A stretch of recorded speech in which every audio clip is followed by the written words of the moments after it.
செந்தில் பாலாஜி அவர்களை ஃபைனலா உங்களால பிடிக்கவே முடியல. யாரால? தாவேகா அரசால தலைமறைவாயிட்டார். தாவேகாவால பிடிக்க முடியலன்னு சொல்ற உங்க வாயி திமுக காரங்க எல்லாத்தையுமே பார்த்தவங்க தானே, எல்லாத்துக்கும் தயாரானவங்க தானே, எல்லா ஆசிரியரையும் பார்த்தவங்க தானே, மிசா சட்டத்தை பார்த்தவங்க தானே. திமுகவினுடைய வரலாறு, திமுகவின் வரலாறு. இவர் அதிமுகவில இருந்து அப்ப அவர் அதிமுகன்னு சொல்லுங்க. அதிமுகக்கு அந்த வரலாறு இல்லைல்ல. இது ஒண்ணுக்கு ரெண்டு முறை இதுல அமைச்சரா இருந்தவரை போயிட்டு நீங்க அதிமுக காரன்னு எப்படி சொல்ல முடியும்? டாஸ்மாக் முறைகேடு தாவேகா அரசு வந்ததுக்கு அப்புறம் தான் சொல்லுதா டாஸ்மாக்ல முறைகேடு நடந்திருக்கு. கடந்த காலங்களில் வழக்கு பதிவு செய்யப்படலையா, குற்றச்சாட்டுகள் வைக்கலையா? அப்போ அரசாங்கம் தாவேகாவுடைய அரசாங்கம் நடந்ததா? என்னை துன்புறுத்த கூடாது அப்படின்னு ஒருத்தர் முன்னாடியே போய் எதுக்காக வாலண்டியரா போய் சொல்ல வேண்டிய அவசியம்? ஏன்னா இப்ப இருக்கிறது தாவேகா அரசு. மேபி பழி வாங்குறதுக்கு அப்படி இருந்தாதான் தாவேகா அரசு பண்றாரு. அப்படி இருந்தா தாவேகா அரசு பிடிச்சிருக்குங்க. காவல்துறை தன்னுடைய கடமையை செஞ்சுக்கிட்டு இருக்குது. காவிரி பிரச்சனை, மேகதாது பிரச்சனை எல்லாம் வரும்போது இப்போ சிஎம் இங்க இருந்து கர்நாடகாவுக்கு போறாங்க, பேச்சுவார்த்தை நடத்த போறாங்க அப்படிங்கிற ஒரு தகவல் வரும்போதே திமுக அதை வலுவாக எதிர்க்குது. கம்யூனிஸ்டும் அவங்க கூடயே இருக்காங்க இந்த ஸ்டாண்ட்ல. அப்போ அவங்களும் எதிர்க்கிறாங்க போறத. அப்போ உரிமையை விட்டு கொடுத்துருவதா அர்த்தம். ஏன் போக கூடாது? ஏன் போக கூடாது? போயிட்டு வாங்கிட்டாருன்னா ஒரு ஆட்சிய அதிகாரத்தில் உட்காந்துக்கிட்டு தமிழகத்தில் 108 பேரை ஜெயிக்க வச்சு தான் ஒரு முதல்வராக உட்காந்து ஒரு கூட்டணி அரசாங்கத்தை கொடுத்து இருக்கக்கூடிய அதிகாரங்களை பங்களித்து கொடுக்கக்கூடிய ஒரே சமத்துவமாக பார்க்கக்கூடிய தலைவராக இன்னைக்கு அவர் உட்காந்துருக்கு. ஆனால் உங்களால் எதுவுமே முடியாது. உங்களுடைய பார்வை வேறு, அவருடைய பார்வை வேறு. உங்களுடைய எண்ணம் வேறு, அவருடைய எண்ணம் வேறு. உங்களுடைய தொலைநோக்கு பார்வை வேறு, அவருடைய தொலைநோக்கு பார்வை வேறு. விவசாயிகள் மீது அக்கறையும் டெல்டா மாவட்டத்தில் நீங்கள் கொண்டு வந்திருக்க வேண்டியதுதான் தண்ணியை. இது வரைக்கும் நீங்கள் ஏதாச்சும் அணை கட்டியிருக்கீங்களா? இது வரக்கூடிய மழை பருவமழைகளில் வரக்கூடிய நீரை தேக்கி வச்சிருக்கிறதுக்கு இது வரைக்கும் 60 ஆண்டுகளில் ஏதாவது திட்டம் போட்டிருக்கீங்களா? இப்ப ஆனா ஆட்சியில நீங்க இருக்கும் போது ஒரு தண்ணீர் பிரச்சனை வருது, விவசாயிகளுக்கு தண்ணீர் இல்லைன்னா அப்கோர்ஸ் உங்க ஆட்சி எலெக்ஷன் முடிஞ்ச உடனே ஸ்டாப் போட்டு உறிஞ்சிட்டாங்க தாவேகா காரங்க எல்லாரும் போயிட்டு தண்ணியை. அப்படி சொல்லிடுவோமா? அப்படித்தானே அவங்க சொல்லுவாங்க. இன்நியூஸ் நேயர்களுக்கு வணக்கம். இன்றைக்கு நேர்காணல நம்ம கூட இணைஞ்சிருக்காங்க தாவேகா நிர்வாகி திரு ஜலீல் அவர்கள். நிறைய கேள்விகள் கேட்க போறோம், வாங்க பேசலாம். வணக்கம் சார். வாழ்த்துக்கள். செந்தில் பாலாஜி அவர்களை ஃபைனலா உங்களால பிடிக்கவே முடியல. யாரால? தாவேகாவால. தாவேகா அரசால தலைமறைவாயிட்டார் டக்குன்னு. அப்போ தாவேகாவால பிடிக்க முடியலன்னு சொல்ற உங்க வாயி அவர் ஓடி ஒளிஞ்சிட்டாருன்னு ஏன் சொல்ல முடியல? ஓடிதான் ஒளியறாரு. அதனாலதான் அப்போ கூட உங்களால பிடிக்க முடியலன்னு தானே. இப்போ நான் திரும்பவும் என்ன சொல்றேன், பிடிக்க முடியலன்றது இதா ஓடி போய் ஒளிஞ்சுக்கிட்டேன்றது. டாஸ்மாக் முறைகேடுல 2 பேரை அரெஸ்ட் பண்ணிருக்கீங்க அது சம்பந்தமா. ஆனா மெயினான ஆள் யாருன்னா அந்த குதிரை பேர வழக்காகட்டும் இதாகட்டும், மெயினானவர் செந்தில் பாலாஜி அவர்களோட பேர் தான். அப்படி இருக்கும்போது அவங்கள உங்களால அரெஸ்ட் பண்ண முடியல. அது இப்பவும் சொல்றேன், அவங்களால அரெஸ்ட் பண்ண முடியல அப்படின்றதெல்லாம் வேற. வழக்கு தொடுத்திருக்கு, குற்றவாளின்னு சொல்லப்படுது. அப்போ அதுக்கான இதை நிரூபிக்க வேண்டிய கடமை யாருக்கு இருக்கு? நான் குற்றவாளி இல்லை, அவங்க சொல்வது பொய் குற்றச்சாட்டுன்னு யாரு நிரூபிக்க வேண்டிய இடத்துல யார் இருக்கா? செந்தில் பாலாஜி அவர்கள் தான் இருக்காங்க. எதுக்காக ஓடி ஒளியணும்? திமுக காரங்க எல்லாத்தையுமே பார்த்தவங்க தானே, எல்லாத்துக்கும் தயாரானவங்க தானே, எல்லா ஆசிரியரையும் பார்த்தவங்க தானே, திகார் ஜெயில் வரைக்கும் பார்த்தவங்க தானே. ஏன் ஓடி ஒளிய வேண்டிய அவசியம்? இதுக்கு முன்னே அவர் முன்ஜாமீன் கேட்கும்போது சொன்னது எந்த துன்புறுத்தலாவது பண்ணக்கூடாது அப்படிங்கிற ஒரு கண்டிஷனோட இதுக்கு முன்னாடி யாரு துன்புறுத்தினாங்கன்றத நான் சொல்லணும்ல. அவரு ஏன் சொல்லல? இல்ல துன்புறுத்திடுவாங்களோங்கிற ஒரு பயத்துலதான் அவர் இப்போ நாங்க எல்லாத்தையும் எல்லா அடக்குமுறையும் பார்த்தவங்க, மிசா சட்டத்தை பார்த்தவங்க, மிசால சந்திக்காத கொடுமைகளே இல்லை.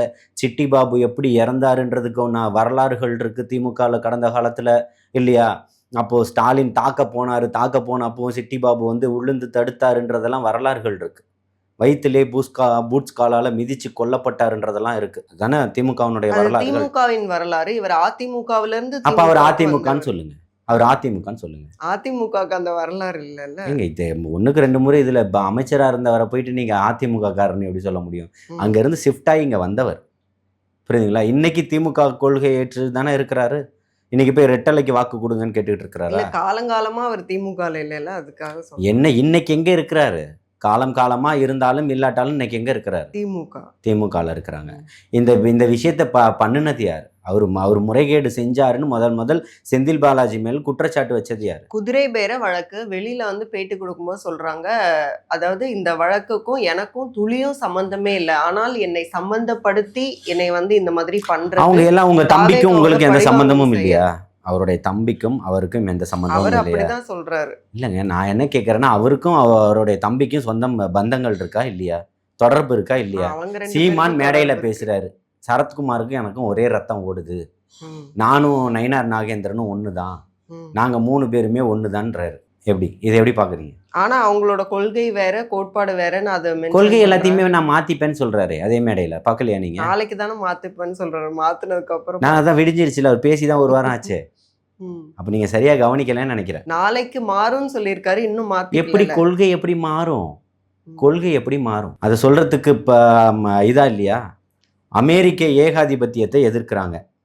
என்ன கொள்கை திடீர்னு மாறி அமெரிக்க ஏகாதிபத்தியத்தை ஏற்றுப்போமா? அவரோட கொள்கையை மாத்திப்பேன்னு சொல்லி ஒருவேளை வந்து பிஜேபி தன்னுடைய கொள்கையை தமிழ் தேசியமா கூட மாத்திக்கலாம், அப்படி கூட அவர் மென்ஷன் பண்ணியிருக்கலாம். அப்போ பிஜேபிக்கு மாறும்போது எல்லாரும் நாங்கெல்லாம் ஒன்றுன்னு சொல்லும்போது அவருக்கு கொள்கை மாறாதா? அப்படி அவங்க சொல்லும்போது தமிழ் தேசியம் ஆயிட்டாங்கன்னா நீங்கள் வந்து மாறல. யார் அதெல்லாம் ஏற்றுக்கிறதாங்க? ம். நம்பினாதான் சோறுன்றீங்களா?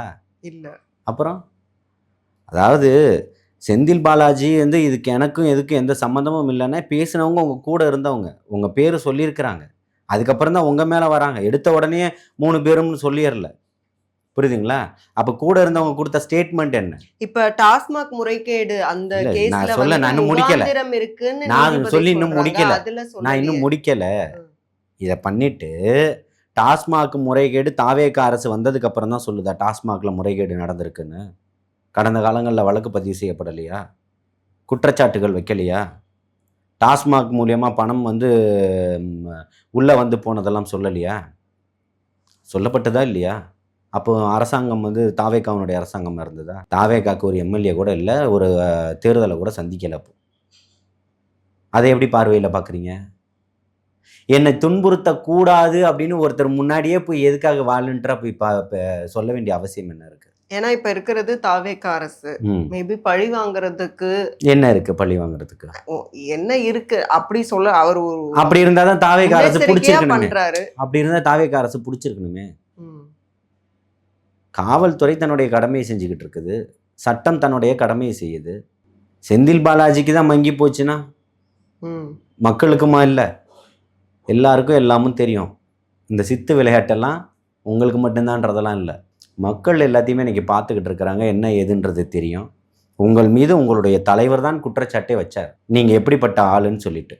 அதுக்கப்புறம் தான் தமிழகத்துக்கு மிகப்பெரிய ஒரு பிம்பமாக காட்சிப்படுத்தப்பட்டார் செந்தில் பாலாஜி. குதிரை பேர வழக்குல வந்துட்டு முகாந்திரம் எதுவும் இருந்திருந்தா அப்ப வந்து நீதிபதி வந்து இப்ப எப்படி டாஸ்மாக்ல வந்து முகாந்திரம் இருக்கு அப்படின்னு சொல்லி அந்த முன்ஜாமீன் கோரிக்கையை கேன்சல் பண்றாங்களோ அந்த மாதிரி ஏன் அந்த கேஸ்ல குதிரை பேர வழக்குல ஏன் வந்து முகாந்திரம் இருக்குன்னு சொல்லி நீதிபதிகள் சொல்லக்கூடிய எல்லா தீர்ப்புகளையுமே நீதிபதிகளை தான் விமர்சிக்க கூடாதே தவிர்த்து தீர்ப்பை விமர்சிக்கலாம்னு சட்டமே சொல்லுது, புரியுதுங்களா? அதுக்கு முழு சுதந்திரமும் கொடுத்துருக்கு. நான் என்ன கேட்குறேன்னா, ஒரு நீதிபதிகள் எல்லாம் சொன்ன நீதிபதிகளுடைய தீர்ப்புகளையும் எல்லாத்தையுமே நம்ம அப்படியே அக்செப்ட் பண்ணிக்கலாமா? காவேரியில் நீர் இல்லைன்னு சொல்லி ஒரு சாதகமாக தீர்ப்பு கொடுத்தா அதை நீங்கள் ஏற்றுப்பீங்களா? விவசாயிகளுக்கு எதிரான ஒரு சட்டம் வந்துச்சு, சட்டம் நிறைவேற்றப்பட்டுச்சு, விவசாயிகளுடைய தொடர் போராட்டத்தினுடைய காரணமாக ஒன்றிய அரசு திரும்ப வாபஸ் வாங்குது. இதை என்ன கண்ணோட்டத்தோட பார்க்குறீங்க? நீங்கள் சொல்லக்கூடிய அத்தனையுமே ஏற்றுக்கணுன்ற எந்த நிர்பந்தமும் இங்கே கிடையாது, எல்லாத்துக்கும் படிப்படியாக இருக்குது அடுத்த ஸ்டெப்புன்னு சொல்லிட்டு, புரியுதுங்களா? ஒரு நீதிபதி சொல்லிட்ட உடனே அது அது தீர்ப்பாகிடாது. இங்கே அப்படி தான் இருக்குது சட்டம்.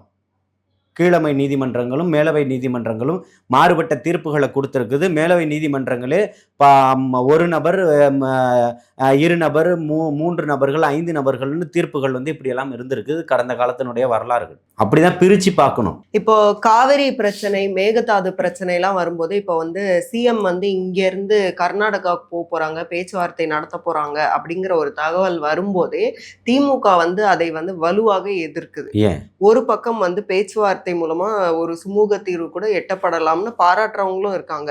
ஆனா அங்க போகவே கூடாது அப்படின்னு தடுக்கிறதுல திமுக இருந்தா பரவாயில்ல, தோழமை கட்சி ஆகிய கம்யூனிஸ்டும் அவங்க கூடயே இருக்காங்க இந்த ஸ்டாண்ட்ல. அப்போ அவங்களும் எதிர்க்கிறாங்க போறத. அப்போ வந்து உரிமையை விட்டு கொடுத்துருவதா அர்த்தம். ஏன் போகக்கூடாது? ஏன் போகக்கூடாது? ஏன் போகக்கூடாது?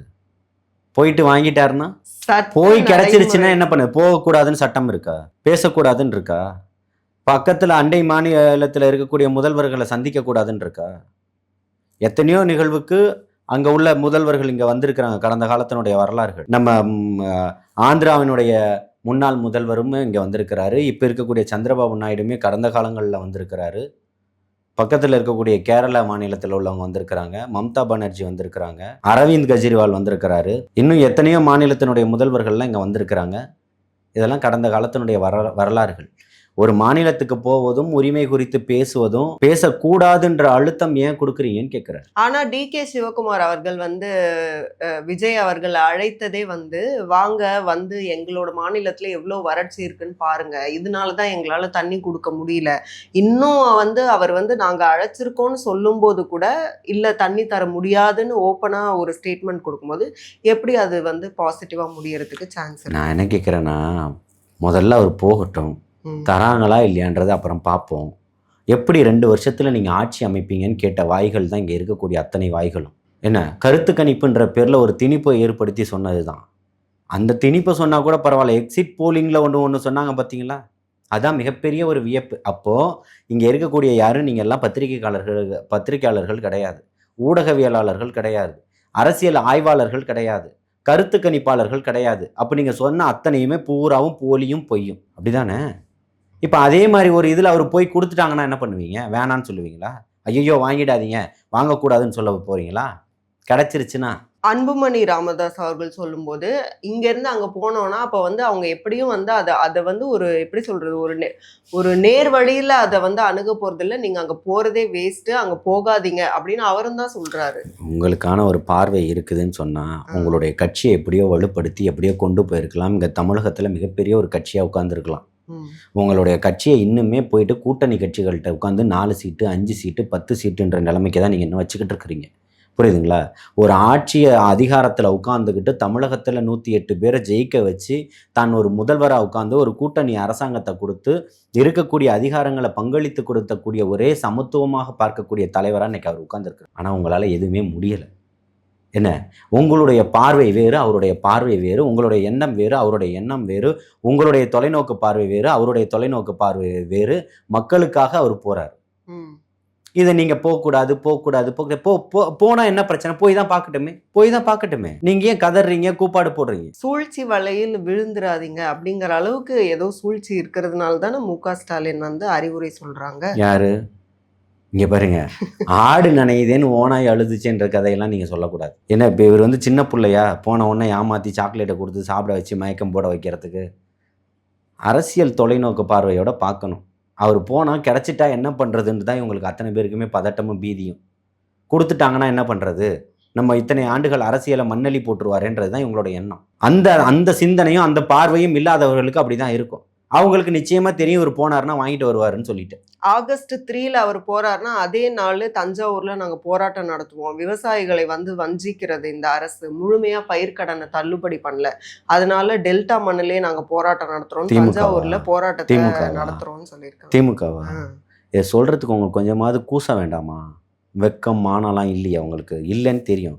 சூடு சொரணை இதெல்லாம் எதுவுமே கிடையாது இல்லை உங்களுக்கு. மீண்டும் மீண்டும் அது தானே பண்ணுறீங்க. அதே ஊரில் தானே மூட்டைக்கு 40 ரூபா லஞ்சமாக வாங்கினீங்க. அதுக்கு என்னைக்காவது குரல் கொடுத்துருக்கீங்களா? எத்தனை விவசாயிகள் சொன்னாங்க ஆமான்னு சொல்லி. இப்போ அன்னைக்கு உள்ள இப்போ இவருமே ஒத்துக்கிட்டார்ல, ஆமாம் மூட்டைக்கு 40 ரூபா கொடுக்குறாங்கன்னு சொல்லிட்டு. அந்த ஆடியோ வந்தது இல்லை, பேசின தொலைபேசி உரையாடல்கள்லாம் பார்த்தீங்கல்ல, எத்தனை ஆயிரக்கணக்கான நெல் மூட்டைகள் முளைத்ததெல்லாம் பார்த்தீங்கல்ல. அப்போல்லாம் எங்கே போயிட்டீங்க? வாங்க வந்து போராடுங்க, அதெல்லாம் ஒன்றும் பிரச்சனை இல்லை. போராடும் போது தான் இது எதற்காக இந்த போராட்டம் மக்கள் ஒத்து கவனிப்பாங்க. அப்போ அதற்கான பதிலை சொல்லக்கூடிய இடத்துல என்னை போன்றவர்களும் தமிழக வெற்றி கழகத்தில் இருக்கிறவங்களும் இந்த மக்கள் ஆட்சியை விரும்பக்கூடியவர்களும் பல பேர் இருக்காங்க கருத்து சொல்வதற்கு. எல்னினோ பருவமா இருக்கு, வறட்சி வரப்போகுது, விவசாயிகளுக்கு ஏற்கனவே வந்து அவங்க தண்ணி இல்லாத சூழல்ல இருக்கிறாங்க. இவ்வளோ கஷ்டப்படும் போது ஏன் முழுமையாக வந்து பயிர்க்கடனை ரத்து பண்ணக்கூடாது? EPS ஆல்சோ வந்து கண்டனம். அதாவது நீங்க எல்லாத்தையுமே ஈஸியா சொல்லிடலாம். EPS காலகட்டத்தில் அதிமுக துணை முதலமைச்சராக இருக்கும்போது விவசாயிகள் போராட்டம் இங்கே நடக்கலையா? நடக்கலையா? நடந்திருக்கு. எத்தனை போராட்டங்களை நானே நடத்திருக்கிறேன். வள்ளூர் கோட்டத்திலேயே காணொலிகளும் வச்சிருக்கிறோம். விவசாயிகளுக்கு ஆதரவாக நீங்களாம் பேசலாமா? அத்தனை பேரையும் வயிற்றுல அடிச்சிருக்கீங்க. நீங்கள் அவன் வயிற்றை பிடிச்சிட்டு அழுதுருக்கானே, இதே திமுக ஆட்சியில் இதுக்கு எதிராக டன்சனுக்கு எதிராக மதுரையில் போன விவசாயிகளை தடுத்து நிறுத்தலையா பேரிகார்டு போட்டு? விவசாயிகள் மீது அக்கறையும் டெல்டா மாவட்டத்தில் நீங்கள் கொண்டு வந்திருக்க வேண்டியதுதான் தண்ணியை. இது வரைக்கும் நீங்கள் ஏதாச்சும் அணை கட்டியிருப்பீங்களா? இது வரக்கூடிய பருவமழைகளில் வரக்கூடிய நீரை தேக்கி வச்சிருக்கிறதுக்கு இது வரைக்கும் 60 ஆண்டுகளில் ஏதாவது திட்டம் போட்டிருக்கீங்களா? அப்போ இதுக்கான காரணம் யாருன்றதையே ஏன் பேச மறுக்கிறீங்க? அதுக்கு ஏன் வாய் கூசுது உங்களுக்கு? அதையும் பேசுவோமே, அதை பேசணுமா இல்லையா? ஏன் பேச மறுக்கிறீங்கன்னு கேட்குறேன். இப்போ ஆனால் ஆட்சியில் நீங்கள் இருக்கும் போது ஒரு தண்ணீர் பிரச்சனை வருது, விவசாயிகளுக்கு வந்து தண்ணீர் இல்லைன்னா அஃப்கோர்ஸ் உங்கள் ஆட்சியை எலெக்ஷன் முடிஞ்ச உடனே ஸ்டாப் போட்டு உறிஞ்சிட்டாங்க தாவேக்காரங்க எல்லாரும் போயிட்டு தண்ணியை. அப்படி சொல்லிடுவோமா? அப்படிதானே அவங்க சொல்லுவாங்க. அப்படிதான் சொல்லுவாங்க. இருக்கிறவங்க பூராவும் அறிவிழந்தவர்களாக இருந்தால் அப்படி பண்ணுவாங்க.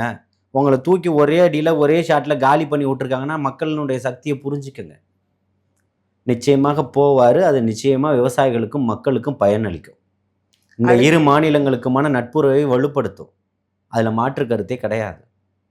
புரியுதுங்களா? அது நடக்கும்ன்றதும் இவங்களுக்கு தெரியும். இவங்க சொல்லக்கூடிய விஷயம் என்ன தெரியுமா சொல்லுவாங்க? எங்களுடைய போராட்டங்கள் வலு சேர்ந்துருச்சு, எங்களுடைய போராட்டத்துக்கு வந்து மதிப்பளிக்கும் விதமாக பக்கத்து மாநிலம் தண்ணி கொடுத்துருச்சு. நாங்களும் முரசொலியெல்லாம் படிச்சிருக்கோம். புரியுதுங்களா? அதனால் வந்து இந்த மாதிரி கடந்த கால வரலாறுகள்லாம் உங்களோட வச்சுக்கோங்க. இப்போ அந்த வரலாறுகள்லாம் முடிச்சு வைக்கப்பட்டுருச்சு. இல்லாத ஒரு புதிய அத்தியாயத்தை தொடங்கியிருக்கிறாரு அண்ணன் தலைவர் தளபதி. புரியுதுங்களா? இதுவரை அரசியல் வரலாற்றில் இல்லாத ஒரு அத்தியாயம். அங்கே வச்ச முற்றுப்புள்ளி இவருடைய தொடக்க புள்ளி.